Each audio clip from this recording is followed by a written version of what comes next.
So I'm here with Trish Blain. Trish, we know each other pretty well already. I've been working with you for about 3 years, I think. Yeah, about 3 years. So Trish is many things. You're a facilitator, you're a coach. You've also just developed a model I find really useful called the Four Forces, which is kind of say an advanced sense making model, I would call it, and we'll talk about that Hmm. in a bit more detail. Um, Yep. and Trish, also you were pretty instrumental in helping me prepare for the DMT extended state trial that I Right. participated in, that made it became sort of a narrative thread of my book, The Bigger Picture. So that it's exciting to actually kind of talk like this. We're normally talking Yeah. in very different way, but we're doing this in part because we're working on and delivering a course together around non-ordinary sense making. So I want to talk a little bit about why we're doing that and what exactly that is. So I thought we would start with actually defining what does non-ordinary mean, and why is it an important term? Yeah, well, I I chose that for the name of the business, even though I've got this framework called the Four Forces. I feel like non-ordinary for a lot of us, I mean, anybody who's in the sense-making communities, we're using terms like game B, second tier, meta modern, right, pointing to something that is a new paradigm, a new way of being, a new way of navigating. And non-ordinary is my term for that version of reality.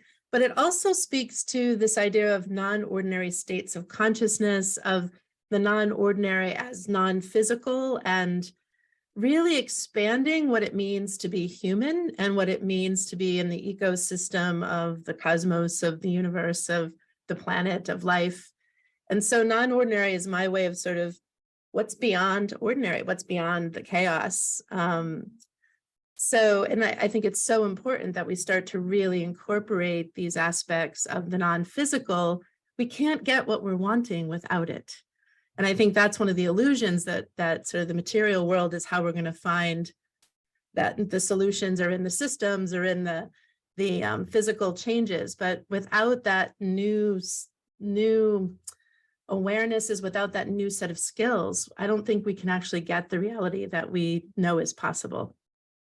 Yeah, it's a nice description. And there's something that I think we both share, which is Excuse at me. Sorry.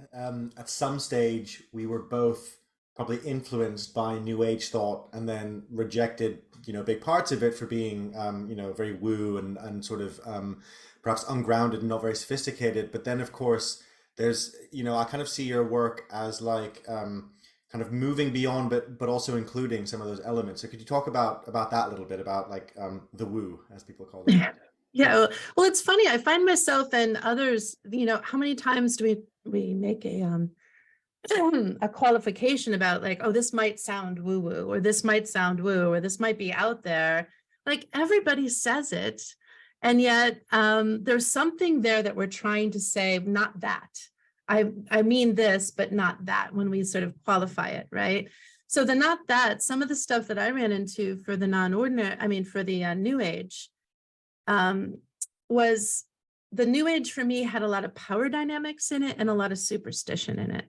So the idea of I'm listening for spirit or guides or beings to tell me what to do, this idea of discernment, of finding the right way for something, which it's not throwing the baby out with the bathwater. There's uses for those levers that we'll talk about the different choices and options.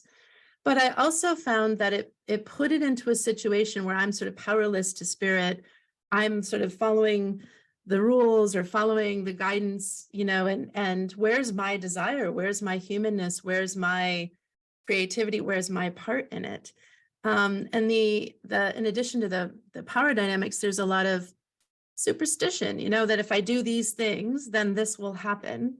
And for me, it's much more about having a partnership with life, a partnership with the non-ordinary, where I'm putting out my desires and jazz improv with life, where I'm putting out my desires. I have my solo and contribution, and then getting feedback and seeing what that creates.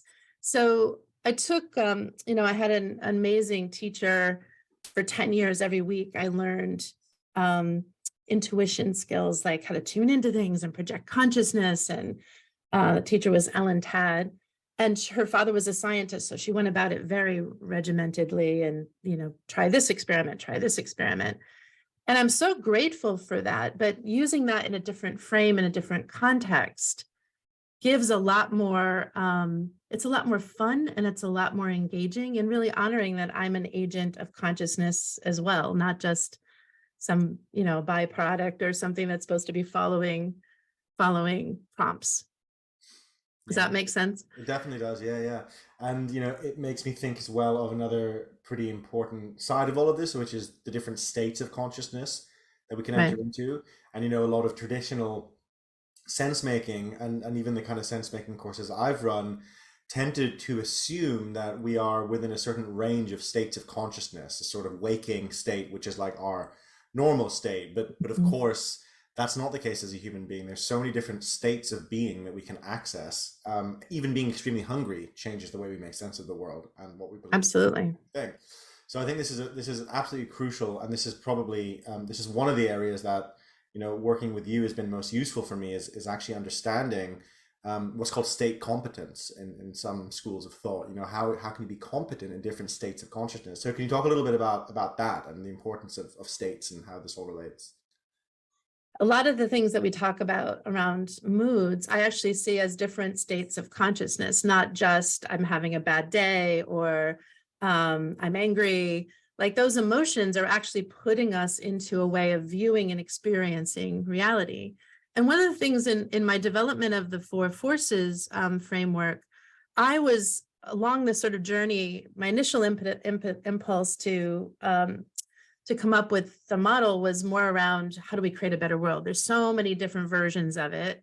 How do we actually find a version that we can all agree on? And I started looking at what are the common denominators. And I ended up discovering that there were really only four. And I know that sounds a little like, really, how could there only be four? But I found that working with those, that really comes down to these four things that we're wanting. And at the same time as kind of that exploration, I also was having all these non-ordinary states and ecstatic experiences, and also noticing that those things that we were trying to get were actually states of consciousness. So perhaps sharing a little bit over some examples of the four forces. So one of the forces is, one of the desires is connection. We all want to love and be loved, and we want to belong. Well, how do we do that? How do we feel that? All of that is about the skills of perception and being able to be aware and feel and have impact. So if we're in a state of nobody loves me, we're not able to actually feel the love. We're in a state where we're actually blocking our ability to have that experience. And I found that that same skill of being able to take in and be impacted by life and feel, and there's a lot of levers here, which we can talk more about, but the skills of being able to bring your attention to something and have it impact you, bring your attention to a person and feel them, have it impact you. That same ability, when you drop in deeper, becomes your ability to experience oneness, your ability to experience, to drop away all sense of separate self and just merge in. So I found this connection between our human desires, the skills to actually get them, and how those skills actually also then create these states of consciousness, including ecstatic states and non-ordinary states.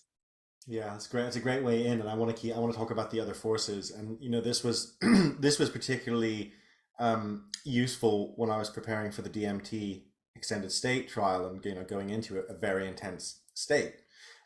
Because I think quite rightly you point out that there isn't one type of ecstatic or mystical experience. There's different types, and they're really different to each other. And so, like you just said, that connection experience, I think you equated it to being one with everything. This deep sense of connection to reality is a bit like that kind of Buddhist Zen kind of Right.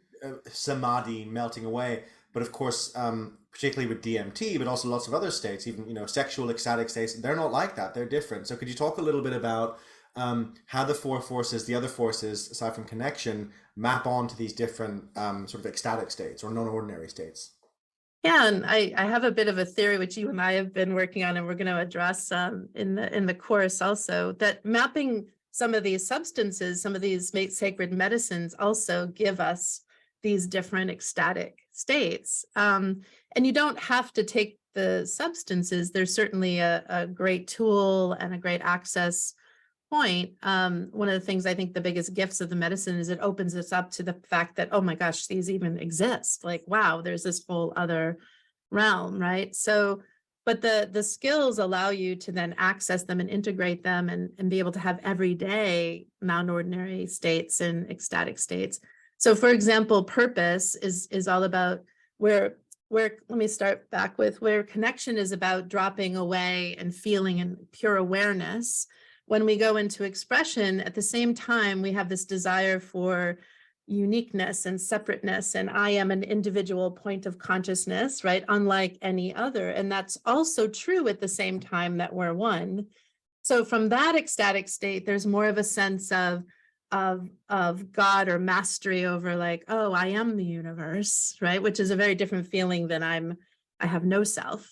So that is also equally ecstatic, to be able to have that sense of God self or creator self.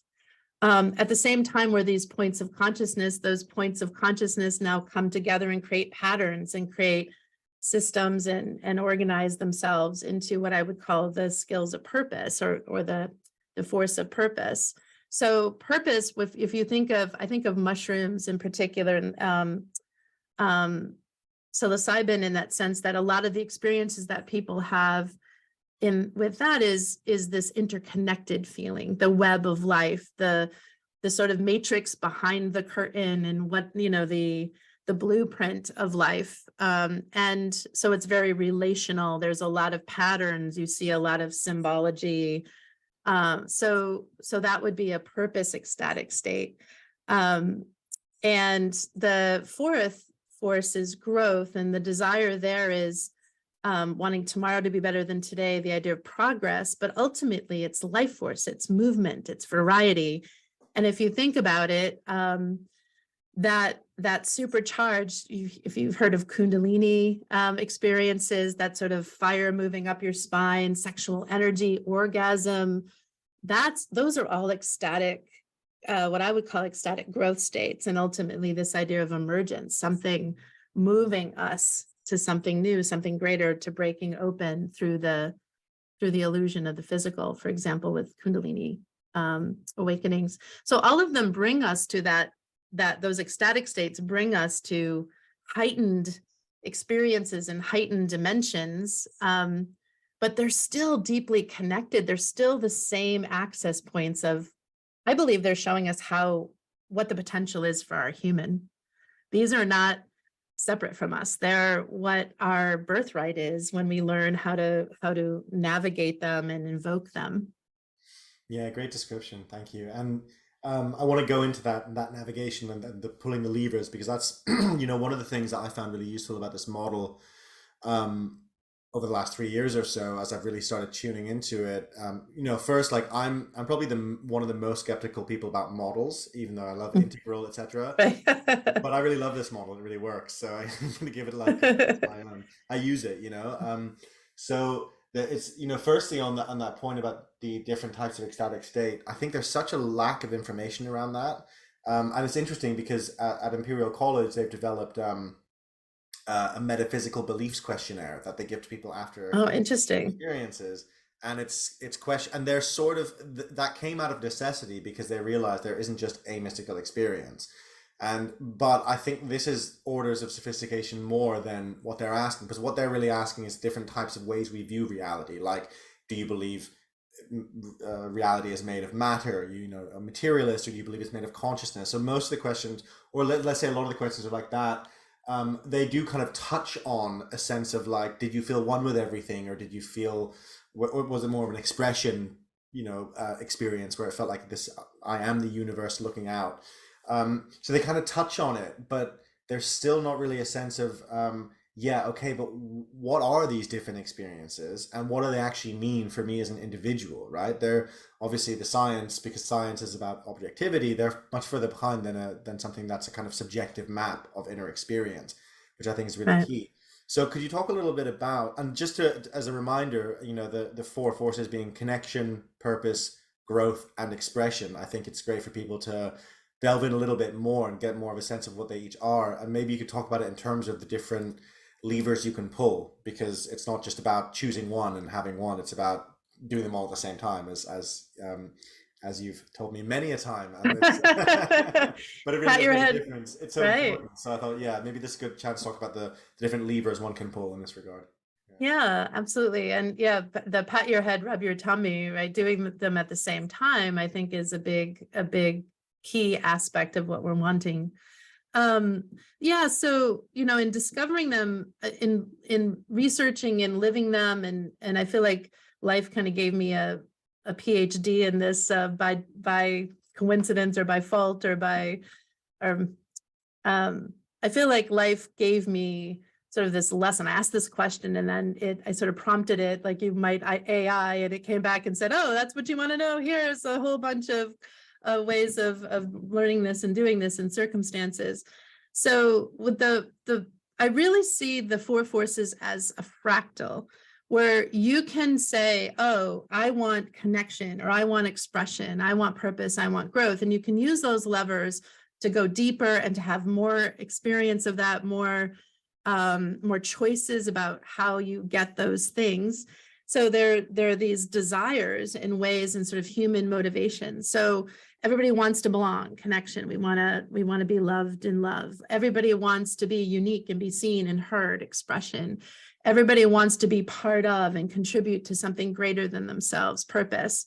And everybody wants tomorrow to be better than today, this idea of progress. But what ends up happening is we're not taught how to actually get these things. So we end up creating strategies about how to get them. So, and we end up making sort of choices of either or. These become polarities. Like, I want to belong, so therefore I'm going to give up some of my expression so that I can fit in, right? Or I don't want to get trapped in groupthink or group responsibilities of people wanting something from me. So I'm going to be a lone wolf, right? And that's the more the expression dominance. Or I'm going to be of service so I can feel valuable.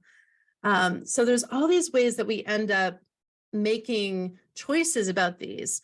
And what I found was the problem is when you only become a lone wolf, you shut yourself off from belonging and feeling. And eventually what happens? We flip-flop, right? We say, well, that strategy, I'm kind of bored with it. It doesn't really work. And then we flip, and then we have some experience that's like, oh shit, I want to go back again now. And we end up doing all these different gyrations of trying to figure out how do we get what we want or need. So I've actually found that these desires are actually skills. Like, how do I love you? Like, how do I actually feel love? Like, what's the mechanism of that? We're not taught that, right? Like, we're not taught how to feel belonging or how to create belonging, really. We kind of get these little haphazard, oh, that worked, but we don't really know why that worked. So in my sort of really diving into, well, how do we actually get these things? That's when I started noticing that they were also correlating to these states of consciousness and to these more expanded states. So if we look at it also as these strategies that we have, say it's the strategy of individualism and that is more important than the common good. I want my freedoms. I want my choices, right? Well, what happens? We start grouping with other people with our same strategy. And now we have social dynamics. Now we have communities of people around similar strategies. So I also started to see the same four forces patterns showing up in politics, of showing up in community dynamics, in organizations, and different organizations. Some are purpose focused, some are growth focused. If you look at the difference between an institution like a university, they have a very purpose or structured, ordered, slow to evolve kind of strategy, whereas an entrepreneurial growth-based business is constantly innovating different strategies, right? But still the four forces are in play. So what I found was when you do them all at the same time as deeply as you can, then the issues that come up with the individual doing just connection or just expression, they go away and they actually enhance each other. And you can end up in this sort of constant flow state. Or I think of it as the difference between, or the analogy of jazz improv, where it's like you get to have your solo expression, you get to like feel what wants to come from you in contribution, but you've also got the other people that you're in support of, the connection and the flow, and you're also leaning into something greater emerging than you could have ever imagined. You've got growth. And so the purpose also is the structure of the music. You're not just, it's not random. You're riffing off of music structure, right? To create something different and new. So when you start to apply these all very deeply and at the same time, a lot of the issues and problems in the world also start to shift and new options open. So one of the things I would also name is that each of these strategies, or you could also think about them as paradigms. If my paradigm is a lone wolf paradigm, I'm only going to have access to certain states of consciousness from that paradigm. I'm not going to be able to, if I'm not open to it, I'm not even going to know that oneness exists. So we limit ourselves as to what we can experience in life based on these strategies. Yeah, that was a great description. And there's a couple of things I want to pick up on. I mean, one more general one, just from the last thing you said, that actually shows up, this fact that like if you're in a particular paradigm and you're not open to a different paradigm of seeing the world, you will experience altered states through that paradigm and only that paradigm. Like the psychedelic research shows that pretty convincingly, in my view. You know, you can give people, like for example, people who are staunchly materialist will have a psychedelic experience and stay staunchly materialist, whereas people who are either sort of neutral or lean a little bit more towards seeing the world as conscious, panpsychist or idealist, they become more panpsychist or idealist, which is very interesting. That's what the current research. Fascinating. And I just see it also, you know, holding retreats, you see that everyone is interpreting, and this is actually something that Ken Wilber in Integral, which is the next thing I want to talk about, points out in Integral Spirituality. It's like you interpret a state at the stage that you're at your particular cultural perspective. Now, the difference, you know, we both have been influenced by integral philosophy. The difference for me in working with the four forces is that, and this just came to me more fully when you were speaking, integral is very much around how to hold multiple perspectives at once. And this is much more about how to feel, experience, and apply multiple perspectives at once, right? And that's something I've been feeling for years, because it's like, sure, we can intellectually hold different positions, but that's not really the same as being able to go, okay, now I'm going to fully feel my expression. I'm going to fully feel connected while I'm doing that. I'm going to be connected to my desire for growth and for my desire for purpose. And what I would say as a person, you know, working with you, is that really does work, and it takes work, right? Which is partly why we're doing a course, because it's something we need to practice and train, I think, you know, rather than just think about intellectually. It's very much day to day, and it really does open things up, you know, and I think that phrase you said about doing them all at once, that's that's kind of the key. If I had to sum up your work, it would be that. It would be doing all the four forces at once. And so it'd be great to hear you talk a little bit about kind of where that leads us, because another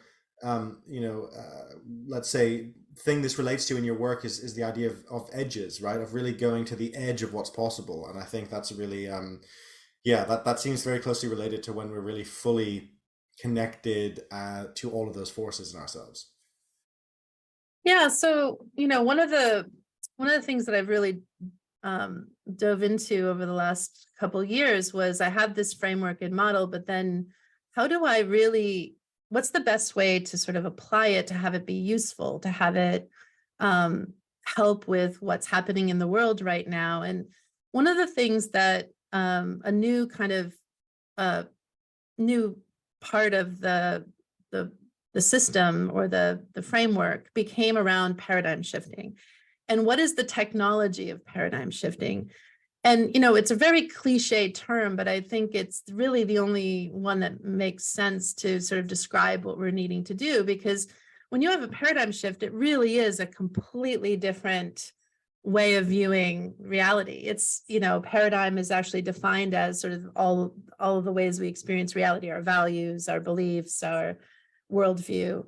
And one of the things that I realized that a way to describe the shift that feels different than just here's another paradigm shift along the long history of humanity is, in the past, we thought of paradigm shifting as going from one reality to another reality or another version, but we're struggling to find a version that everybody can agree on, right? Like, look at all the polarity that's happening in the world, all the different conflict that's happening, because everybody has a different version of what that better world, that reality should be.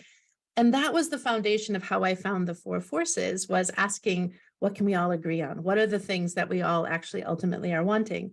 But even more than that, these are forces. I call them forces because these are happening whether we realize it or not. Life itself, I believe, has consciousness at its foundation, and it is constantly emerging with diversity and new points of consciousness and new types of experiences. And, we can look at it from life's point of view, but from a paradigm point of view, I realize that what we need now is to not pick one paradigm. We need to know and understand how to navigate and create and understand any paradigm. So now that's about, what are the levers so that I can move between these paradigms. And sometimes you want to have an experience of full-on expression, and sometimes you want to have an experience of breaking open and your edges dropping away. Or sometimes those happen spontaneously, and being able to understand what's happening allows you to actually be able to navigate it. Like, a lot of our work was just giving you some skills and some possibilities of how to navigate in that altered state. So that idea of a paradigm, the new paradigm being understanding any paradigm and creating any paradigm, is a very different way of approaching it. And what I found was then, so now if we're in completely new territory, one of the things is we can navigate any reality, but we're also saying this is a new way of functioning. How do you navigate? How do you map? How do you know where you are in unknown territory? How do you navigate when this is brand new? And I really feel like this is what we're all longing for. And it's true, we need to be in this new state, right? So that's where the edges came in, of looking at it as, rather than mapping it in a way that's like a map, you kind of have to know the territory to map it. I started seeing it as a map of edges. What are these edges that we're navigating as we're in new territory? And an edge is interesting because it's not completely disconnected. It's got one foot, you're at the edge of what's known and unknown right there. So that edges map became a way of identifying what are the processes we need to learn and what are the areas. So one of the edges is the consciousness edge. How are we integrating the physical and the non-physical? They're actually not separate. We know this from science. They're everything, physical matter isn't actually physical. There's no matter there. So, but how do we actually incorporate that into our everyday lives? That's an edge. Then what I call the shifting edge is, how do we compost from the past, and how do we clear trauma? How do we untangle beliefs? How do we compost and harvest what we've learned so far, so we're not throwing the baby out with the bathwater? And that in itself has a set of skills to it and an intention to it.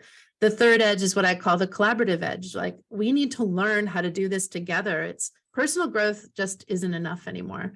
It's not enough to just do your own inner work. How many times have we, I was in a workshop, and everybody there was either a therapist or a teacher, and people were still getting triggered and kind of, losing their minds and because we can be doing all this personal work, but then when I'm with you, something comes up and I get triggered, but that's where the gold is. That's where we actually, I think it's all information, and we need to actually be willing to be in those spaces with each other.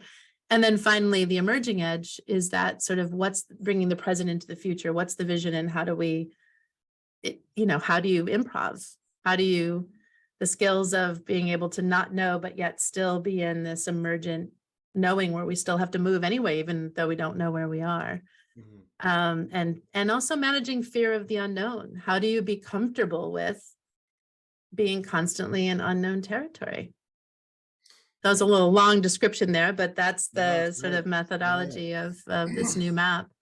And it's exciting, and it makes me think about, I've been arguing for years that when we're looking at popular culture, current events, the politics of the last 7 or 8 years, if we're looking at it through an old paradigm lens where we see people are sort of rational actors who are what would have worked in the 90s, right? Right. It doesn't make sense anymore, because we have phenomena like QAnon. We have what I call the age of breach, which is that so much of our value system and new paradigms are forming online in these very different realities, and then they're erupting or breaching into the real world, like January 6th, for example. Right. Which was somewhat shocking, but for me, like, not that surprising, having been tracking, like many people, QAnon, and understanding the, and one of the ringleaders said, from his prison cell, he said, and I have this in my book because I talk about this a lot, in one section, he said, fantasy hit reality like a ton of bricks, right? And it's a great example where it's like these different, instead of holding the multiple paradigms, some people get sucked in, and then, the nightly news is looking at it and being like, how is this happening? What's going on? This kind of like inability to make sense of these irrational, weird, constantly shifting, changing forces that actually make up human society now from an old paradigm. But of course, most of our media institutions are stuck in that paradigm, and they don't have these tools. And I think what I've been trying to do, certainly over the last five or 6 years, is figure out what are the tools that we need. What are the tools? Right. And there's a bunch of rational sense-making tools, understanding our cognitive bias, all really important, knowing how to do research properly, learning how to regulate our own emotions, all really important. But for me, this is all kind of the next stage. This is like what's after that, because none of that by itself is enough. And yeah, like what you said about simply doing personal growth retreat after personal growth retreat, that's actually based on an idea that it comes from the New Age, but also came from one of my heroes, Carl Jung, which I uncovered in research, where he was like, look, we just enough people shift their consciousness.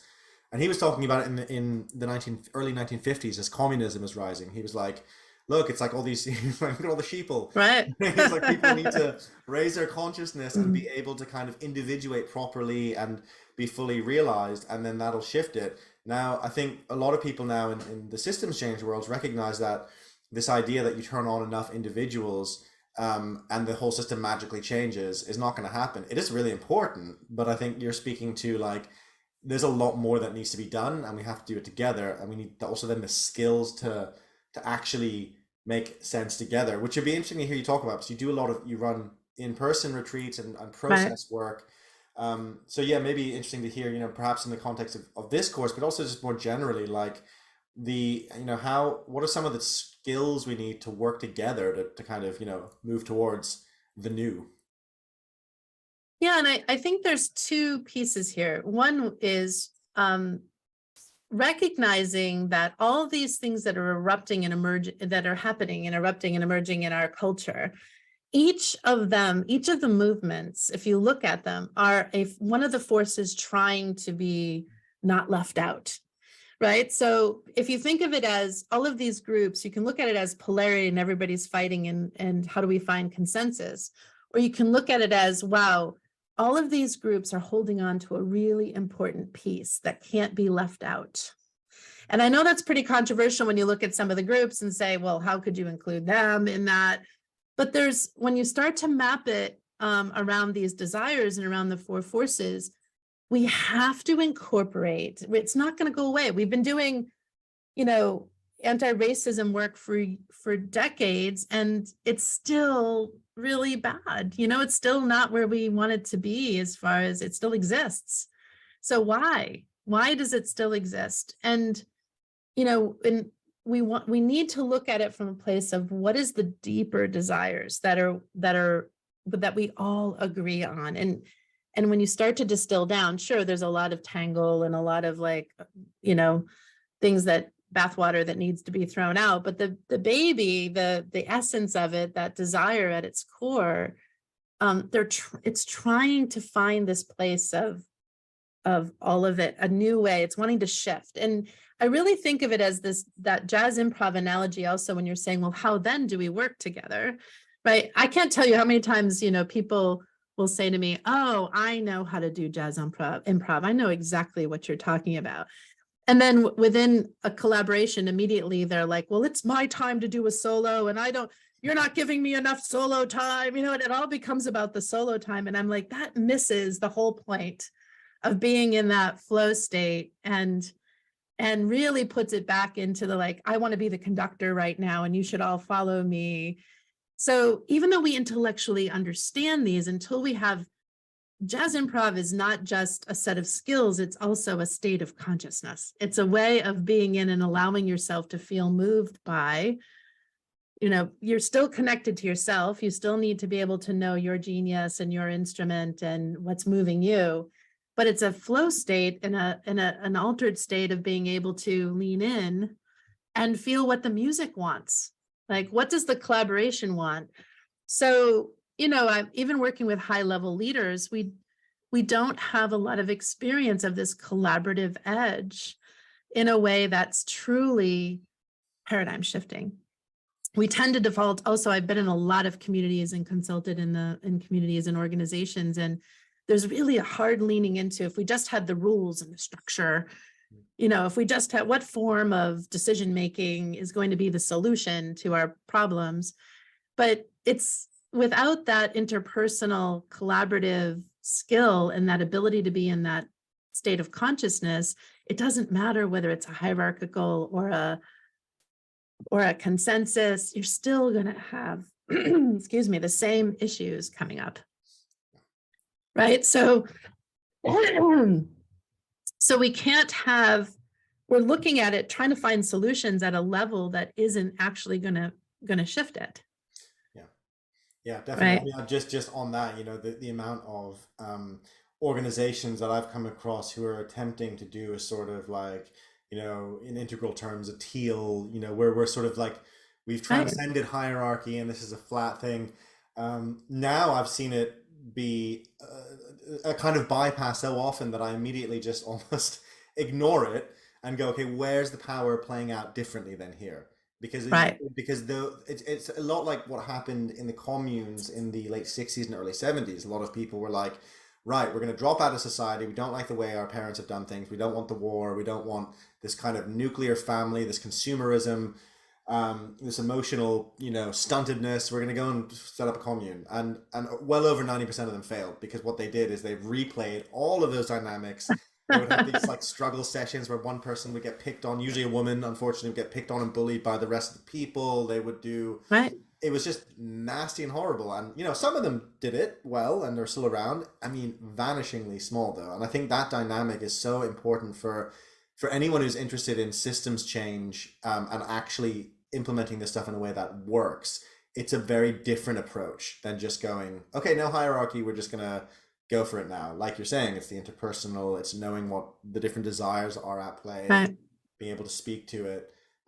So yeah, I think that's why one of the reasons I think it's so important, because so many people really have the desire to move towards something new in the world, but the organizations and the groups and the collaborations that form almost always don't end up working out quite quickly, and so go on. And I think people shift into also like, oh, we need to, the interpersonal means group therapy all the time, or that we're always sharing our feelings, but that's a connection strategy. It's not an integrated all four forces strategy. So there's an element of we jump to conclusions based on what we've had for options. And this is a different way. It's about being able to be fluid with structure. You know what? This moment we need hierarchy. This moment we need fluid flows. On this decision, I think we should do a consensus, right? But how do you know which form to pick, right? How do you know when do you need to do some emotional work, and when do you need to say, like, we need action here? That would be the difference between connection and growth, for example. When do you need more systems? There's a lot of people that are that I know also that are growth, but don't necessarily have the systems in place, and they end up not growing as fast because there's chaos. And so you need to put some order in place. You need to bring some. So how do these, I see it as these forces are actually enhancing each other so you can get more of the force you want. By adding the others, it doesn't take away. It allows you to actually go deeper in your desire, whichever one of the forces are the one that you are most excited about. So it's a very different way of thinking about it than we've sort of traditionally been taught to learn this, that, oneness is the best state ever. Well, it's great, except when you're in oneness, there's no movement, and we tend to sort of organize also around connection, purpose, and expression growth, or sort of this axis. So, you do a lot of connection and purpose. That's wonderful. But a lot of those people in those spiritual communities also don't have money. Have you noticed, like, spiritual communities and mission-based businesses don't necessarily have money? Well, growth, money is fuel. Money is a growth, a form of growth. So if you want, and also you can get burnt out, like connection purpose people get really burnt out. So the other piece I would say is you can't say to somebody who's an expression growth person, stop doing that and come over and sing Kumbaya and sit and meditate. They're going to be like, no, like that doesn't sound fun at all. But if you say to somebody, you can get what you want, your expression growth, but add. What is it? So I think of it as additive and deeper, and is a very different proposal. It's not give up making money. It's not give up feeling yourself. It's add feeling others while you feel yourself. Then what happens? Then the magic really happens. Yeah, I mean, it opens up new ways of seeing and being. That's my experience with it as well, and it's also, it's made, I think working together has also made me reflect on how black and white my own thinking can be, and then realizing like it's not black and white. It is additive. It really is. And it's a lot more fun too. It opens up different ways, and also incredibly useful for navigating altered states for that reason as well. Of there is an assumption, especially the way spirituality has come into the West, where originally we had a very prophetic and relational type of spirituality with Abrahamic religion. Think Moses and a burning bush. It's like, right, God is talking to you. God talks to all of us, and we kind of go out and we have a purpose, and then we have Eastern spirituality coming in and being like, no, none of that. It's pure connection. You don't even exist. You as an individual expression, you're not even here. And it's like, we all get terribly tangled up and confused with that. I certainly have in the past. And I think part of my journey into these kind of models and way of seeing it is a sense that probably many people share of like, okay, they're either both wrong or one's right, or they're both right. And I think it makes a lot more sense that both are right, or many are right? Because it's just it's a question of where you're standing and what paradigm you're in. So in the last couple of minutes, is there anything you want to add that we haven't covered that feels important? Well, I think just in response to what you just said, as much as there's the levers of each of the forces, when you put them together, there's new states of consciousness that emerge. So being able to fully feel your expression and your sense of self at the same time as you're broken open into oneness is in itself a new state. So there's this very alchemic kind of alchemy that happens with sort of new, unexpected experiences as you're playing with these. So that's where it's a lot of fun. And I think of it too as the other piece I would add is there's inherent in our current paradigm this idea that you have to negotiate or somehow compromise or somehow bully and convince others to give you what you want, whether it's your point of view or your version of reality. But there's definitely an oppositional way of holding things. And I see I see it as, how do we create a desire collaborative where what's your deepest desire? What's your version of a utopia, right? Like, what's your personal desire? And when it's aligned with the four forces, my desire aligned with the four forces, when they're both aligned, we're aligned with each other. And how do we create a desire collaborative where I'm actually helping you get what you most deeply desire, and you're helping me get what I most deeply desire. Because the truth is we can't get it without each other. We just can't. It's an illusion to think that we can. And because even if we're coercing people and we're bullying people and we're getting it on some level, we're not getting it in a way that's deeply satisfying and deeply, it's got some tangle in it. So I like to think of the vision also of this new paradigm is this idea of a utopia of utopias. Utopia has a very charged word, and mostly utopia has become a word for dystopia, right? Like that, right? That's just, there is no version of utopia that works. But I think there's something there to this idea of a utopia of utopias that are all aligned with life and aligned with each other. And then, wow, I just get so excited. The thing that's motivated me over the years has not been, there's been an element of I want to help and I want to be of service, but even most recently, like I want to experience this with you and with others and with people. Like I want the fun. Enough of this suffering and sacrifice. Like it's time to enjoy being fully human, and all the multidimensional I'm not saying the word right, multidimensionalness of it. Right, there we go. Works. Multidimensionality. I'm like, that's not the right word. I'm making up a word there, but Yeah, you get the idea. Yeah, absolutely. No, that's really nicely said. And I think I love the word desire collaborative, and especially for, in the context of the course. I'm also looking forward to us collaborating together in a different way, which is really exciting. And it does feel, it feels to me very cutting edge.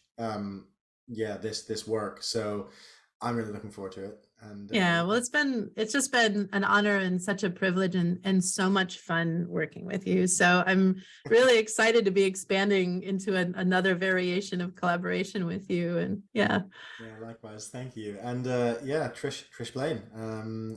We will, I'm sure, have another conversation at some point around this for people to check right. out. Thank you. And thank you. Awesome. Thank you. Great. So that was great. Let me see. How do I stop?